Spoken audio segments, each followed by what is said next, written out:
8वीं में था, पढ़ने में बहुत अच्छा था, तो छठी 7वीं 8वीं ये तीनों क्लास मैंने अपने स्कूल की टॉप कर दी थी। जब मैंने टॉप करी तो मेरे अंदर घमंड आ गया कि हाँ मेरे से अच्छा कौन ही होगा पढ़ने में। 9वीं क्लास में मैंने सोचा अरे कौन दूसरे टीचर से पढ़ेगा, मेरे को बहुत कुछ आता है। ट्यूशन जाता था, सुनता भी नहीं था, पता नहीं क्या पढ़ा रहा है मास्टर, मैं अपने आप पढ़ लूंगा, टॉप करूंगा 9वीं में।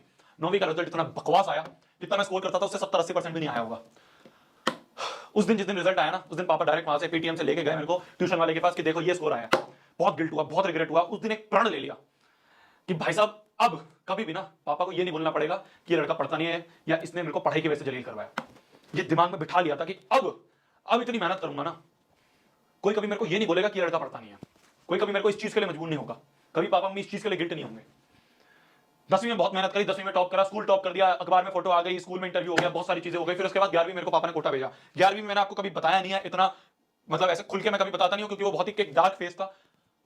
इतनी मेहनत करी है ना मैंने, मतलब सोच भी नहीं सकते। आज की जनरेशन कोई बच्चा सुन लेगा ना मेरी मेहनत तो वो सोचेगा पता नहीं क्या पागल हो गया। लेजिट मैं आपको एक छोटा सा एग्जांपल दूं। एक बाम आता था, झंडू बाम नाम से अभी आता है, वो बाम हम यहाँ पे लगा देते मेरे। आप कमरे में जाते अगर हॉस्टल में कोटा के, तो उस हॉस्टल में जाओगे ना तो वो झंडू बाम के बहुत सारे पैकेट पड़े पड़े रहते थे। क्यों? क्योंकि रात को हमें नींद आती थी, 11 बजे में नींद आनी शुरू हो जाती थी। तो 11 बजे हम क्या करते थे, मैं और मेरे सामने वाला एक दोस्त था, हम दोनों ऐसे कंपटीशन लगाते थे कि कौन कितनी देर तक उठ पाएगा, कौन कितनी देर तक पढ़ पाएगा। वो बाम यहाँ पे लगा देते ऐसे, अपने रुमाल बांध दिया और रात भर पढ़ रहे हैं। 4 बजे, 5 बजे, 6 बज गए। 6 बजे जाके हमने सोचा यार बहुत हो गया, चलो थोड़ा सा नाश्ता कर लेते हैं। जितने बजे सब बच्चे उठ रहे होते हैं उस समय हम उठे हुए तो जाके नाश्ता करते थे, नाश्ता करके आते थे, आधा घंटा 2 घंटा सो लिए, 2 घंटे सोने के बाद वापस उठे, वापस पढ़ना शुरू कर दिया। इस लेवल की मेहनत करी थी।